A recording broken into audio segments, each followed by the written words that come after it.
அனைவருக்கும் வணக்கம். இன்னைக்கு நம்ம பார்க்க போகிற நூல் drawing on the right side of the brain. இந்த நூலை எழுதினது பெட்டி எட்வர்ட்ஸ். இந்த நூல் 1979 வெளியாச்சு. ஓவியம் எப்படி வரைகிறது, என்னோட ஓவியத்தை எப்படி மேம்படுத்துறது அப்படிங்கிறத பற்றிலாம் நாங்கள் நிறைய காணொலிகள் பார்த்துட்டு இருந்தேன். அந்த சமயத்தில் ஒரு காணொலிக்கு கீழே ஒருத்தர் இந்த நூல் படித்ததாகவும் இந்த நூல் தனக்கு பயனளித்ததாகவும் கமெண்ட்டில் எழுதியிருந்தார். அவரோட அந்த கமெண்ட்க்கு கீழே நிறைய பேர் ஆமாம் நானும் படித்தேன், எனக்கும் பயன் தந்துச்சு அப்படின்லாம் எழுதியிருந்தாங்க. நாம தான் ஒரு உலகின் தலை சிறந்த வாசகராச்சு. அதனால் ஓடி போய் இந்த நூலை வாங்கினேன். நூலகத்துலேருந்து எடுத்து படிக்க ஆரம்பித்தேன். அவங்க சொன்னது ரொம்பவே உண்மைதான். ஏன்னா இந்த நூலை படித்து இந்த நூலில் அவங்க கொடுத்துருந்த பயிற்சிகளை எல்லாம் செஞ்சதும் என்னோடய ஓவியத்தில் அவ்வளவு தேர்ச்சியை என்னால் பார்க்க முடிஞ்சது. அவ்வளவு தேர்ச்சி பெற்றேன் நான். எனக்கு ரொம்ப வியப்பாக இருந்துச்சு. அதே சமயம் கொஞ்சம் ஏக்கமாகவும் இருந்துச்சு. இந்த நூலை ஒரு 10 வயசுலையோ 12 வயசுலையோ நான் படிச்சிருந்தேன்னா எனக்கு எவ்வளவு மகிழ்ச்சியாக இருந்திருக்கும். நான் என்னோடய ஓவியத்தை, என்னோடய கலைத்திறமையை எவ்வளோ வளர்த்துக்கிட்டு இருந்திருப்பேன் அப்படின்னு தோணுச்சு. ஏன்னா எனக்கு சின்ன வயசுலலாம் வரைகிறது ரொம்ப பிடிக்கும். ஆனால் ஒரு கட்டத்துக்கு மேலே எப்படி அதில் மேம்படுறது அப்படிங்கிறது தெரியல. இப்போது யூடியூப் இருக்குது, முன்னாடிலாம் அதுவும் இல்லாத சமயத்தில் இதுக்கு மேலே என்ன பண்ணுறதுன்னு நமக்கு தெரியாது இல்லையா. அதுக்கப்புறம் 10வது 12வது போயிடும். அந்த ஓவியம் வரைகிறதுக்கான நேரமும் நமக்கு இல்லாமல் போயிடும். அப்புறம் அவ்வளோதான், வாழ்க்கை நடந்துடும். அதுக்கு மேலே நமக்கு நேரமே இருக்காது வரைகிறதுக்கு. திரும்ப போய் நம்ம வரைய மாட்டோம். அதுலேயும் குறிப்பாக ஒரு 20-25 வயசு ஆனதுக்கப்புறம் திரும்ப போய் நம்ம வரைஞ்சாலும் நம்ம 8 வயசில் 10 வயசில் எப்படி வரைஞ்சிட்டு இருந்தோமோ அப்படி தான் இப்பவும் வரைஞ்சிட்டு இருப்போம்.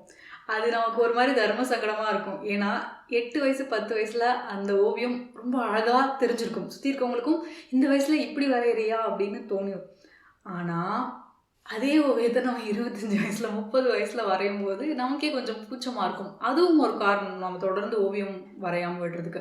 ஆனால் எனக்கு தெரிஞ்சு எல்லாருமே ஆசைப்பட்டு செஞ்ச ஒரு விஷயம் ஓவியம் வரைகிறதா தான் இருக்கும்.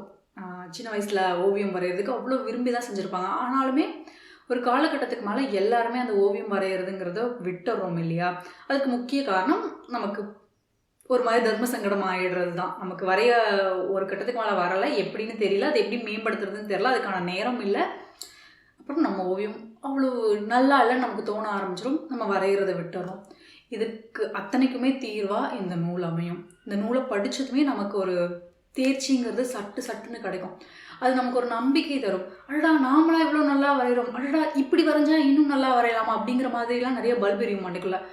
அதெல்லாம் எரிஞ்சதும் நம்ம உடனே புத்துணர்ச்சி பெற்று நிறையா வரைய ஆரம்பிச்சிடும். உங்களுக்கு ஏற்கனவே ஓரளவுக்கு வரைய வரும் அப்படின்னாலுமே கூட இந்த நூலை நீங்கள் படித்து பார்க்கலாம். உங்களுக்கு சுத்தமாகவே வரைய வராது, ஆனால் நீங்கள் வரையணும்னு ஆசைப்படுறீங்கன்னா கண்டிப்பாக இந்த நூலை வாங்கி படித்து பாருங்கள். உங்கள் வீட்டில் இல்லை உங்களை சுற்றி ஏதாவது குழந்தைங்க இருக்காங்க, 8 வயசு 10 வயசு குழந்தைங்க இருக்காங்க, ஓவியம் வரைகிறதுல ஆர்வம் காட்டுறாங்கன்னா இந்த நூலை வாங்கி அவங்களுக்கு பரிசாக கொடுங்க. அது உங்கள் வீட்டு குழந்தைகளாக இருந்தால் அவங்களோட சேர்ந்து இந்த பயிற்சியை நீங்களும் செய்யுங்க. எனக்கு தெரிஞ்சு 10 வயசு குழந்தைங்க அவங்களாவே இந்த நூலை படிச்சுக்கிட்டு புரிஞ்சு அந்த பயிற்சிகளை செய்வாங்களான்னு தெரில. அவங்களுக்கு உதவி தேவைப்படும்னு நினைக்கிறேன். அதனால் நீங்கள் அவங்களுக்கு உதவி செய்யுங்க. அவங்களோட சேர்ந்து நீங்களும் வரைய ஆரம்பிங்க. இவங்க இந்த நூலை என்ன சொல்கிறாங்கன்னா, நம்ம மூளையோட வலது பக்கத்தை பயன்படுத்தி நம்ம ஓவியம் வரையணும் அப்படின்னு சொல்கிறாங்க.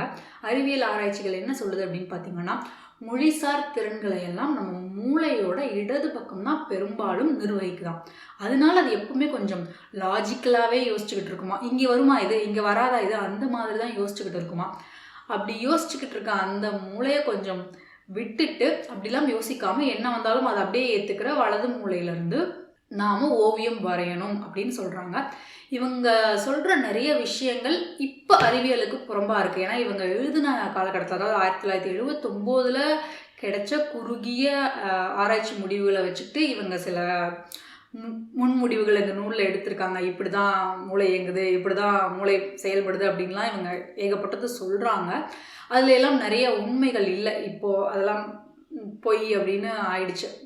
ஆனாலுமே கூட இவங்க சொல்கிற அறிவுரைகள் நமக்கு இன்றைக்குமே பொருத்தமாக இருக்கும். ஏன் இந்த மாதிரி ஓவியம் வரையணும் அப்படிங்கிறதுக்கு அவங்க சொல்கிற அறிவியல் காரணங்கள் இன்றைக்கி பொருத்தமாக இல்லை. ஆனால் இவங்க சொல்கிற அந்த பயிற்சிகள், இவங்க சொல்கிற அந்த செயல்முறைகள் அது இன்றைக்கும் பொருத்தமாக இருக்குது. எனக்கு தெரிஞ்சு எல்லா நாளும் பொருத்தமாக இருக்கும். அமெரிக்காவில் ஓவியம் வரைகிற, ஓவியத்தில் ஈடுபாடு உள்ள பெரும்பான்மையானவர்கள் படிச்சிருக்கிற நூல் இந்த நூல். கிட்டத்தட்ட இந்த நூலை ஒரு அடிப்படை நூல்னு சொல்லலாம். அதுவும் ஓவியம் வரைகிறதுக்காக கல்லூரியில் போய் பாடம் படிக்கிறாங்க இல்லையா, அவங்க எல்லாருமே இந்த நூலை படிச்சிருக்காங்க. ஏன்னா இந்த நூல் அவ்வளவு அடிப்படையான விஷயங்களை நமக்கு கற்றுத்தருது. அதனால் இந்த நூல் கொடுக்குற அறிவியல் விளக்கங்கள் எல்லாம் உங்களுக்கு பிடிக்கலனாலும் பரவாயில்ல, அதை விட்டுட்டு இவங்க எப்படி ஓவியம் வரைய சொல்கிறாங்க அப்படிங்கிறதுல மட்டும் கவனம் செலுத்தி அதை மட்டும் பயிற்சி எடுத்தீங்கன்னா நல்லா ஓவியம் வரையலாம். இந்த நூலை பயன்படுத்தி இந்த நூலில் சொல்லியிருக்கிற பயிற்சியெல்லாம் செஞ்சால் கண்டிப்பாக உங்களோட ஓவியம் மேம்படும். அதற்கு நானே சாட்சி. ஆனால் கண்டிப்பாக இந்த பயிற்சிகளை நீங்கள் செய்யணும். அவங்க எப்படி செய்ய சொல்கிறாங்களோ அதே மாதிரி செய்யணும். வெறும் நூலை மட்டும் நீங்கள் புரட்டிட்டு போயிட்டீங்கன்னா கண்டிப்பாக உங்கள் ஓவியம் மேம்படாது. இவங்க என்னென்ன பயிற்சிகள் செய்ய சொல்கிறாங்களோ அதையெல்லாம் தினமும் கொஞ்சம் நேரம் நீங்கள் பயிற்சி செய்யணும். முறையாக அவங்க சொல்கிற மாதிரியே செஞ்சீங்கன்னா கண்டிப்பாக உங்களோட ஓவியம் மேம்படும். நான் என்ன செஞ்சேன்னா, இந்த நூலை படித்து முடிச்சுட்டு அதில் இருக்கிற பயிற்சிகள் எல்லாம் செஞ்சு முடிச்சதுக்கப்புறம் தொடர்ந்து அதையெல்லாம் பழக்கப்படுத்தணும் அப்படிங்கிறதுக்காக 30 நாள் தினமும் ஓவியம் வரையணும் அப்படிங்கிற சவாலை எடுத்துக்கிட்டு 100 முகங்கள் வரைஞ்சேன். 30 நாளில் 100 முகங்கள் வரைஞ்சி முடித்தேன். அது எனக்கு நல்ல பலன் தந்துச்சு. காரணம், இந்த நூலில் நான் கற்றுக்கிட்ட அந்த வித்தைகளை எல்லாம் 30 நாளும் செயலில் காமிச்சதுனால என்னோடய ஓவியம் நல்லாவே மேம்படுச்சு. நீங்களும் அந்த மாதிரி ஏதாவது ஒரு சவாலை எடுத்துக்கிட்டு இந்த நூலில் உள்ள பயிற்சிகளை முடிச்சதுக்கப்புறம் அதை தொடர்ந்து பழக்கப்படுத்துறதுக்கு முயற்சி செஞ்சீங்கன்னா உங்களோட ஓவிய திறமையும் மேம்படும். நான் பண்ண ஒரு தப்பு என்னன்னு பார்த்தீங்கன்னா, இந்த நூலை கிண்டலில் படித்தேன். அது ரொம்ப பெரிய தப்பு.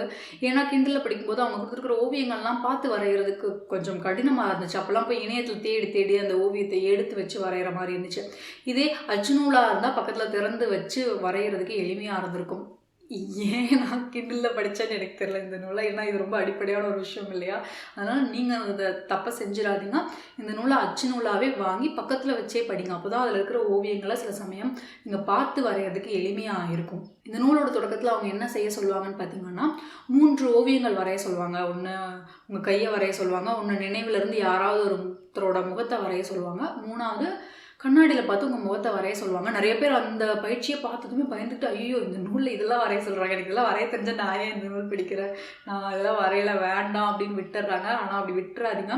அவங்க அதை செய்ய சொல்கிறதுக்கான முக்கிய காரணம் என்னென்னா, உங்கள் ஓவிய திறமை எவ்வளவு மேம்பட்டுருக்கு, உங்களோட வரையும் திறமை எவ்வளவு மேம்பட்டுருக்குன்னு நீங்கள் அளந்து பார்க்கணும். அப்படின்னா இந்த நூலை படிக்கிறதுக்கு முன்னாடி உங்களோட திறமை எங்கே இருந்துச்சுன்னு நீங்கள் பார்க்கணும் இல்லையா? ஒரு தொடக்கப்புள்ளி வேணும் இல்லையா? அந்த தொடக்கப்புள்ளியை வச்சுட்டு அதுக்கப்புறம் இந்த நூலை முடிச்சுட்டு அந்த பயிற்சியெல்லாம் செஞ்சு முடிச்சதுக்கப்புறம் ஒரு ஓவியம் வரையும்போது அந்த ஓவியம் எவ்வளோ சிறப்பாக வந்திருக்கு அப்படின்னு ஒப்பிட்டு பார்க்கும்போது உங்களுக்கு ஒரு புத்துணர்ச்சி வரும், ஒரு உத்வேகம் வரும். ஆகா, இவ்வளவு தூரம் முன்னேறிக்கோமா, நம்ம இன்னும் தொடர்ந்து இந்த பயிற்சிகள் எல்லாம் செய்யலாம் அப்படிங்கிற அந்த ஒரு ஆசையெல்லாம் வரும் இல்லையா? அதுக்காக தான் வரைய சொல்கிறாங்க. நீங்கள் ஆரம்பத்தில் வரைகிற அந்த 3 ஓவியங்களும் ரொம்ப சுமாராக இருந்தாலும் பரவாயில்ல, நல்லாவே இல்லைனாலும் பரவாயில்ல, உங்களுக்கு பிடிக்கவே இல்லைனாலும் பரவாயில்ல, யார்ட்டையும் நீங்கள் காட்டாட்டியும் பரவாயில்ல, ஒரு ஓரமாக கண்டிப்பாக வரைஞ்சி வச்சுருங்க. அப்போ தான் இந்த நூல் படித்த அந்த பலனை நீங்கள் கண்கூட பார்க்க முடியும். இந்த நூலோட முக்கிய நோக்கம் என்னன்னு பார்த்தீங்கன்னா, உங்களுக்கு எப்படி வரைகிறதுன்னு சொல்லித்தரதில்ல, நீங்கள் எப்படி ஒரு விஷயத்தை பார்க்குறதுன்னு சொல்லித்தரது. ஏன்னா நமக்கு வரையறது அப்படிங்கிறது பெரிய சிக்கலாக இருக்காது. அதனால் நம்மள நிறைய பேர் எழுதிட்டு தானே இருக்கோம். அந்த கை அப்படிங்கிறது நமக்கு வணங்கி வரும் தான். ஆனால் என்ன பிரச்சனைனா, நம்ம ஒரு விஷயத்தை சரியாக பார்க்கலை அப்படின்னா அதை நம்ம சரியாக ஓவியத்தில் கொண்டு வர மாட்டோம். அப்போ அந்த சீயிங் பார்க்குறது, அதை எப்படி சரியாக செய்கிறது அப்படின்னு இந்த நூலில் சொல்லித்தராங்க அவங்க.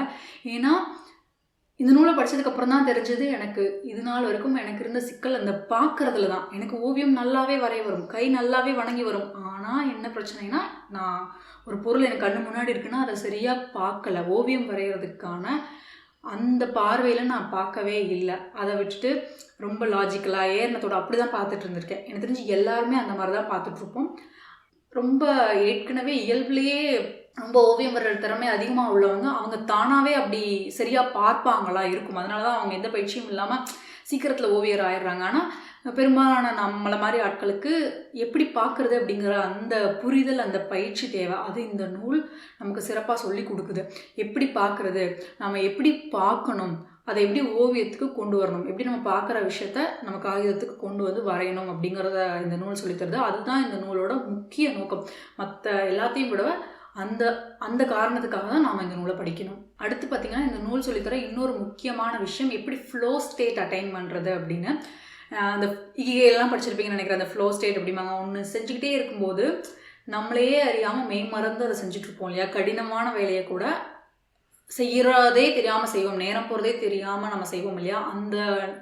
அந்த நிலையை தான் ஃப்ளோ ஸ்டேட் அப்படிம்பாங்க. அதை எப்படி எட்டுறது அப்படின்னு இந்த நூல் சொல்லித்தருது. அதுவும் ஓவியம் வரையும்போது எப்படி எட்டுறதுன்னு இந்த நூல் சொல்லித்தருது. எனக்கு தெரிஞ்சு இவங்க அந்த ஃப்ளோ ஸ்டேட்டை தான் மூளையோட வலது பக்கம் சொல்கிறாங்கன்னு நினைக்கிறேன். அந்த அறிவியல் சரியா இல்லைனாலுமே இந்த ஃப்ளோ ஸ்டேட்டை எப்படி அட்டைன் பண்ணுறது அப்படின்னு அவங்க சொல்லித்தர்ற அந்த பயிற்சிகள் பயன் தர்ற மாதிரி இருக்கும். ஒரு உதாரணம் பார்த்திங்கன்னா, ஓவியத்தை தலைகீழாக வச்சு வரைய சொல்லுவாங்க. அதாவது நம்ம எந்த ஓவியத்தை பார்த்து நம்ம வரைகிறோமோ அதை வந்து தலைகீழாக வச்சுக்கிட்டோம்னு வச்சுக்கோங்களேன், நம்ம ரொம்ப யோசிச்சு கையா காலா அப்படின்லாம் யோசிச்சு வரைய மாட்டோம். அதுக்கு பதிலாக என்ன பண்ணுவோம்னா, கோடு, அங்கே ஒரு கோடு இருக்கா, இங்கே ஒரு கோடு, அங்கே ஒரு குச்சி இருக்கா, இங்கே ஒரு குச்சி அப்படிங்கிற அளவில் மட்டும் வரைவோம் இல்லையா? அப்படி வரைஞ்சிட்டு அந்த ஓவியங்களை திருப்பி வச்சு பார்த்தா நம்ம நேராக வச்சு வரைஞ்ச ஓவியங்களை விடவே நம்ம தலைகீழாக பார்த்து தலைகீழாக வரைஞ்ச ஓவியங்கள் தத்ரூபமாக இருக்கும். அதை நானும் உணர்ந்தேன். அது ஏன்னா நம்ம அந்த யோசிச்சுக்கிட்டே இருக்காமல் நம்மளை மறந்து அந்த ஃப்ளோ ஸ்டேட்டுக்குள்ளே போயிட்டோன்னா அங்கேருந்து வரையும் போது நம்மளோட ஓவியங்கள் மேம்பட்டதாக இருக்கும். நல்லா சிறப்பாக நுணுக்கமாக நல்லா வரைவோம் அப்படிங்கிறாங்க. அது உண்மையும் கூட. அடுத்து அதே மாதிரி இன்னொன்று என்ன சொல்லுவாங்கன்னா, அப்படி கையை வச்சுட்டு இந்த கையில் உள்ள குட்டி குட்டி ரேகையெல்லாம் வரைய சொல்லுவாங்க. கடுப்பாக தான் இருக்கும் ஆரம்பத்தில். ஆனால் வரைய நம்மளே மறந்து மெய் மறந்து அந்த மாதிரி உள்ளே போய் வரைய ஆரம்பிச்சிடும். அப்போ நேரம் போகிறது தெரியாது, ரொம்ப நேரம் நல்லா வரைவோம். இந்த மாதிரியான பயிற்சிகளை தொடர்ந்து செஞ்சுட்டே இருக்கும்போது ஓவியம் வரைய ஆரம்பிச்சோன்னே உட்காந்தோன்னே எப்படி அந்த ஃப்ளோ ஸ்டேட்டுக்குள்ளே போகிறது அப்படிங்கிறது நம்ம கற்றுக்குவோம். அந்த ஃப்ளோ ஸ்டேட்டுக்குள்ளே போயிட்டோம்னா ஓவியம் பார்த்து வரைகிறதுக்கு நமக்கு கொஞ்சம் எளிமையாக இருக்கும், நல்லா வரைவோம். அது போக இந்த நூலில் அவங்க வெளிச்சம் எங்கேருந்து வந்து படுது, நிழல் எங்கே விழுகுது, அதையெல்லாமுமே சொல்லித்தராங்க. அதெல்லாமுமே புரிஞ்சுக்கிட்டு பயிற்சி செஞ்சோன்னா நம்மளோட ஓவியங்கள் நல்லா இருக்கும். கடைசியாக பார்த்திங்கன்னா அவங்க முகங்கள் எப்படி வரைகிறது, போர்ட்ரேட் எப்படி வரைகிறதுன்னு சொல்லித்தராங்க. அதுக்கு அவங்க கொடுக்குற சில துணுக்குகள், டிப்ஸ் எல்லாம் ரொம்ப ரொம்ப பயன் தர்ற மாதிரி இருந்துச்சு. அதை படித்ததுக்கப்புறம் எனக்கு தெரிஞ்சது நிறைய பேர்த்தோட ஓவியங்கள் ஏன் பார்க்க நல்லா இல்லை, என்னோட ஓவியங்களே கடந்த காலத்தில் ஏன் பார்க்க நல்லா இல்லை, அதுவும் குறிப்பாக முகங்கள் வரையும் போது ஏன் அது சரியாக வரல அப்படிங்கிறத அதை படிக்கும்போது நான் தெரிஞ்சுக்கிட்டேன். அதில் முக்கியமான அறிவுரைகள் என்னன்னு பார்த்தீங்கன்னா, நம்மளோட முகத்தில் கண், மூக்கு அதெல்லாம் எங்கே இருக்குங்கிறதே நமக்கு சரியாக தெரியல. அதாவது நம்மளோட இதை வந்து ஒரு பகுதி 100% எடுத்துக்கிட்டால் நம்ம கண் எந்த இடத்துல இருக்குது, நம்ம மூக்கு எந்த இடத்துல இருக்குது, வாய் எந்த இடத்துல இருக்குது அப்படிங்கிறதே நம்ம சரியாக உள்வாங்கிக்கலை. நம்ம அதை தவறாக புரிஞ்சு வச்சுக்கிட்டு இருக்கோம். அதனால என்ன ஆகுதுன்னா அப்படியே தவறாக போய் நம்ம வரைகிறோம்.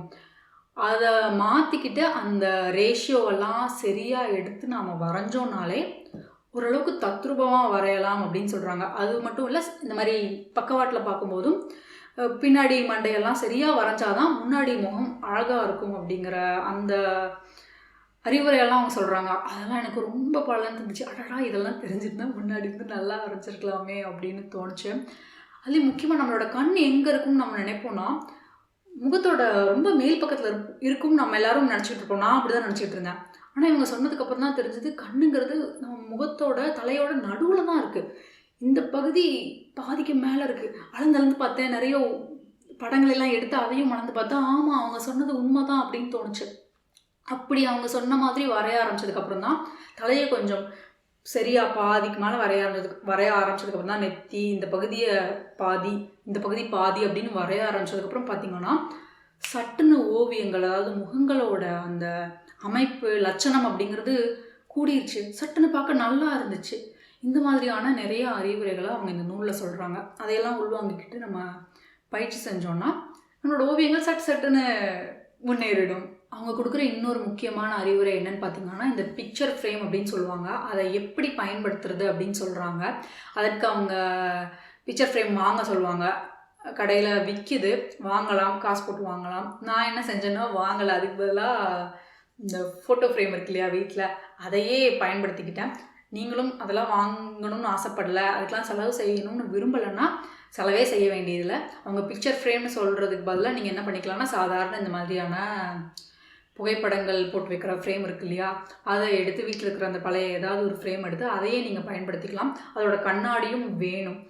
ஆனால் குழந்தைங்களுக்கு நீங்கள் சொல்லிக் கொடுக்குறீங்க அப்படின்னா காசு போட்டே வாங்கிடுங்க. ஏன்னா கண்ணாடியை வச்சுட்டு அவங்க பாதுகாப்பு இல்லாமல் எங்கேயாவது உடச்சிட்டாங்கன்னா கையில் கீது ஏறிடும் இல்லையா. அதனால் கொஞ்சம் கவனமாக செயல்படுங்க குழந்தைங்கன்னு வரும்போது. குழந்தைங்க இல்லை என்ன மாதிரி நீங்களும் பெரியவங்க தான், உங்களுக்காக தான் நீங்கள் பயன்படுத்த போகிறீங்கன்னா இந்த ஃபோட்டோ ஃப்ரேமே போதும். இந்த கண்ணாடி இருக்கும். அவங்க என்ன சொல்லுவாங்கன்னா சில பயிற்சிகள்லாம் செய்ய சொல்லுவாங்க. இப்படி கையை வச்சு வரையணும் அப்படின்லாம் சொல்லுவாங்க. அந்த பயிற்சிகள்லாம் செஞ்சு முடிச்சதுக்கப்புறம் பார்த்தீங்கன்னா நம்மளோட ஓவியங்கள் மேம்பட்டுருக்கிறத நம்மளால் பார்க்க முடியும். அதுக்கப்புறம் இதே பிக்சர் ஃப்ரேமை வந்து நம்ம ஓவியத்தில் வரைகிறது. முதல்ல இந்த கண்ணாடி மலையை வரைய சொல்லுவாங்க. அதுக்கப்புறம் இந்த கண்ணாடியை பார்த்துட்டு இது வழியாக மட்டும் பார்க்க மட்டும் செஞ்சுட்டு நம்மளோட காகிதத்தில் நாம் வரையணும். அதையெல்லாம் சரியாக நம்ம வரைஞ்சோன்னு வச்சுக்கோங்க, நம்மளோட ஓவியங்கள் இன்னும் கொஞ்சம் மேம்படுறது நம்மளால் பார்க்க முடியும். நல்லா புரிஞ்சுக்க முடியும் என்ன செய்கிறோம் அப்படிங்கிறத. கொஞ்சம் அடி ஆழத்துலேருந்து நம்மளால் புரிஞ்சுக்க முடியும். ஓ இதுதான் நடக்குது அப்படிங்கிறது நமக்கு புலப்படும். அது புலப்பட்டுச்சுன்னா ஓவியம் வரைகிறதுக்கு இன்னும் கொஞ்சம் எளிமையாக இருக்கும். நான் முன்னாடி சொன்ன மாதிரி இந்த ஃபோட்டோ ஃப்ரேம் நீங்கள் பயன்படுத்திக்கலாம். காசு போட்டு எதுவுமே வாங்க தேவையில்லை. அவங்க முன்னாடி ஒரு பட்டியல் கொடுத்துருப்பாங்க, இதெல்லாம் வச்சுக்கோங்க அப்படின்னு. அந்த பட்டியலில் இருக்கிற பொருட்கள் இல்லாட்டியுமே பரவாயில்ல. நான் சொன்ன மாதிரி பிக்சர் ஃப்ரேம் பதிலாக இதை நீங்கள் பயன்படுத்திக்கோங்க. அதே மாதிரி கிராஃபைட் வாங்குங்க, பென்சில் வாங்குங்க, அது வாங்க இது வாங்கன்னு சொல்லியிருப்பாங்க இல்லையா, அதெல்லாம் இல்லைனாலுமே பரவாயில்ல. நீங்கள் வெறும் பென்சில், ரப்பர், ஒரு பேப்பர், அது போக இந்த ஃபோட்டோ ஃப்ரேம் இதை மட்டும் வச்சுக்கிட்டு வரைய ஆரம்பிச்சிங்கன்னாவே போதும். வேறு எதுக்குமே நீங்கள் காசு செலவு பண்ணணும் அப்படிங்கிற அவசியம் இல்லை. அடுத்து அவங்க சொல்லித்தர இன்னொரு விஷயம் பெர்ஸ்பெக்டிவ் எப்படி பார்த்து வரைகிறது அப்படின்னு. அதாவது முப்பரிமாணத்தில் இருக்கிற விஷயங்கள் நம்ம 2 பரிமாணத்தில் தானே வரைய போகிறோம்.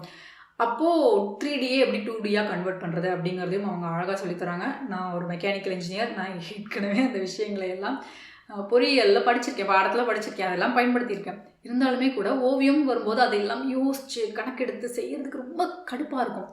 புரிஞ்சுக்கிறது வேறு, அதை தினம் பயன்படுத்துறது வேறு இல்லையா.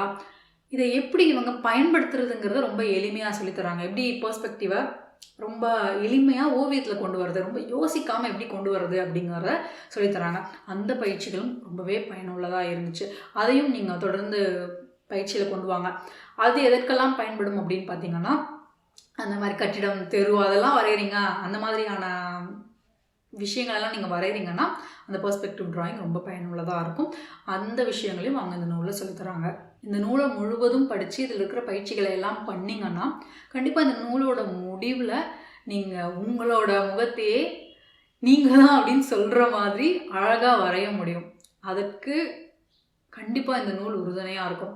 அதனால் வாய்ப்பு கிடைக்கும்போது இந்த நூலை கண்டிப்பாக படித்து பாருங்கள். எனக்கு தெரிஞ்சு அடுத்தவங்களுக்கு அன்பளிப்பாக கொடுக்கக்கூடிய ஒரு அருமையான நூலாக இந்த நூல் இருக்கும். உங்களுக்கு யாருக்காவது அன்பளிப்பு கொடுக்கணும், என்ன வாங்கி தரணும்னு தெரியல, எந்த நூல் வாங்கி தரணும்னு தெரியல அப்படின்னா இந்த நூலில் உள்ள பயிற்சிகளை செய்கிறதுக்கு தேவையான பொருட்களையும் நீங்கள் அவங்களுக்கு வாங்கி கொடுக்கலாம்.